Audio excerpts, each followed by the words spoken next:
8.5 लाख लोगों को, बुजुर्गों को, विधवाओं को और हैंडीकैप्ड को हम 4,000 या 5,000 रुपए पेंशन उनको दे रहे हैं। कुछ लोगों को 4,000, कुछ लोगों को 5,000।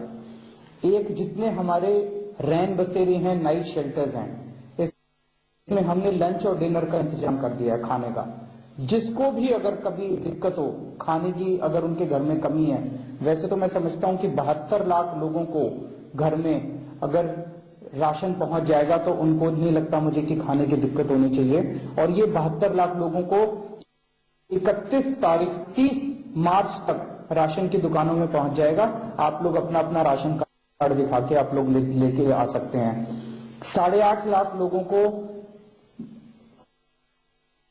5,000 रुपए पेंशन उनके अकाउंट में 7 अप्रैल तक चली जाएगी, तो आपको भी पैसा मिल जाएगा। नाइट शेल्टर में जिसको भी जरूरत हो जाके वहां पे खाना खा सकते हैं। इसके अलावा हमें मिड डे मील बंद करनी पड़ी थी, हमें आंगनवाड़ी बंद करनी पड़ी थी। उन बच्चों के घर अब हम पैकेट्स में खाना भेज देंगे। हम नहीं चाहते कि कहीं लोग इकट्ठे हों और उस वजह से। तो मुझे लगता है कि इससे सभी मोटे मोटे तौर पे जितने भी गरीब हैं उन गरीब लोगों को इससे मदद मिलेगी। मदद करना चाहते हैं, सरकार की मदद करना चाहते हैं। हमें सबका साथ चाहिए, सब लोगों का, पूरे समाज को और पूरी सरकार को, सब लोगों को मिलकर अभी काम करना पड़ेगा। इसी वक्त, यही वक्त है जब सारी दुनिया के अंदर हलचल मची हुई है, सारी दुनिया खतरे में है। यही वक्त है अपनी इंसानियत दिखाने का, इंसान का इंसान के काम आने का। मेरी आप सब लोगों से विनती है, आप जितने लोगों से हो सके एक चीज, किसी को भूखे मत मरने देना। भगवान ने आपको दिया है, भगवान ने अगर आपको पैसा दिया तो ये सोचना वो इसी दिन के लिए दिया था कि ऐसे दिन काम आएगा। जितना ज्यादा हो सके अपने जान पहचान वालों को, जितने लोगों को इंश्योर करो कि कोई भी भूख से ना मरे। दूसरा, आपके जितने कर्मचारी हैं, आपके घर में आया काम करती है, ड्राइवर काम करता है, आपके कुक काम करते हैं, आपके घर में जितने लोग काम करते हैं, आपके दफ्तर में जितने लोग काम करते हैं, आपके फैक्ट्री में जितने लोग काम करते हैं, जितने मजदूर काम करते हैं, डेली वेजर काम करते हैं, कैजुअल लेबर काम करते हैं, टेम्पोररी वाले काम करते हैं, ठेके पे काम करते हैं, जितने ठेकेदारों के यहाँ ठेके पे कर्मचारी काम करते हैं, किसी की तनख्वाह मत काटना, बहुत पाप लगेगा। किसी की तनख्वाह मत काटना, सरकार भी सख्ती करेगी। किसी की तनख्वाह मत काटना, हो सके तो थोड़ा सा एडवांस दे देना उनको, ताकि उनके घर का गुजारा चल सके और वो इस दौरान घर में रह सकें। किसी को भूखा मत मरने देना। और एक चीज, मेरे पास कई लोगों के फोन आ रहे हैं, जितने बहुत सारे ऐसे लोग हैं जो बहुत गरीब हैं और किराए पे रह रहे हैं। मकान मालिकों से मेरा निवेदन है, मेरी अपील है कि अगर वो किराया नहीं दे पा रहा तो वो किराया 1 महीने के लिए टाल दो। मैं ये नहीं कह रहा मत लो, 1 महीने बाद ले लेना, 2 महीने बाद लेना, किस्तों में ले लेना उससे। लेकिन अभी लोगों की रोजी रोटी चली गई है, उनसे किराया मत लेना। मेरे पास कुछ प्रश्न आए हैं। एक तो कुछ लोगों ने पूछा है कि जी हम ये दवाई बनाते हैं, हम मास्क बनाते हैं, हम सैनिटाइजर बनाते हैं, हमारी फैक्ट्री है, तो क्या हम फैक्ट्री चला सकते हैं?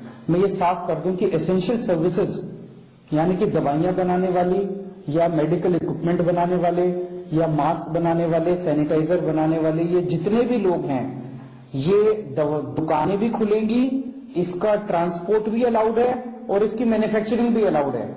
ये सब कुछ अलाउड है, ये सारी एक्टिविटीज अलाउड है, इसके ऊपर कोई शंका नहीं होनी चाहिए। खाने की चीजें, सब्जियां, दूध का ट्रांसपोर्ट भी होगा। जो किसान दूध निकाल के मिल्क के प्लांट्स में ले जाते हैं, मिल्क के प्लांट्स भी चलेंगे और दूध की बिक्री भी होगी। वेजिटेबल्स है, सब्जियां हैं, उनकी दुकानें भी खुलेगी, किसान सब्जियां मंडी में भी लेके जाएंगे, वहां से भी सब्जियां बिकेंगी। तो खाने पीने की और इसकी सारी चीजें जारी रहेंगी, इसके ऊपर किसी तरह की कोई शंका नहीं होनी चाहिए।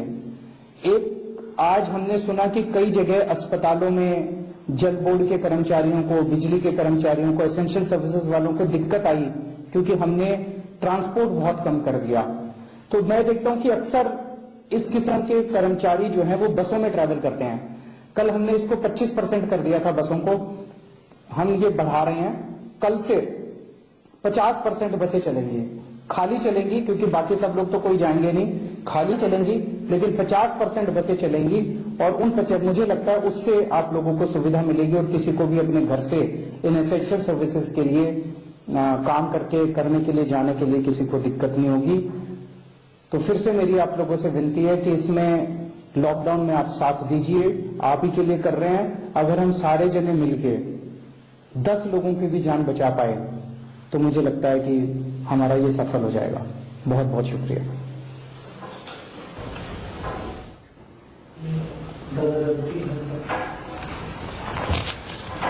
बड़ी खबर इस वक्त की आपको बता दें, दिल्ली के मुख्यमंत्री अरविंद केजरीवाल राहत का पैकेज की ऐलान कर रहे हैं और वो बता रहे हैं कि इस दौरान जो भी दिक्कतें होंगी उनको पूरी तरीके से दिल्ली सरकार ओवरकम करेगी। खाने पीने की दिक्कत नहीं आने दी जाएगी, राशन की दिक्कत नहीं आने दी जाएगी। और साथ ही उन्होंने लोगों से अपील भी की है, खासतौर पर उन कारोबारियों से जिनके यहां लोग काम करते हैं, कि सैलरी किसी की न रोकें।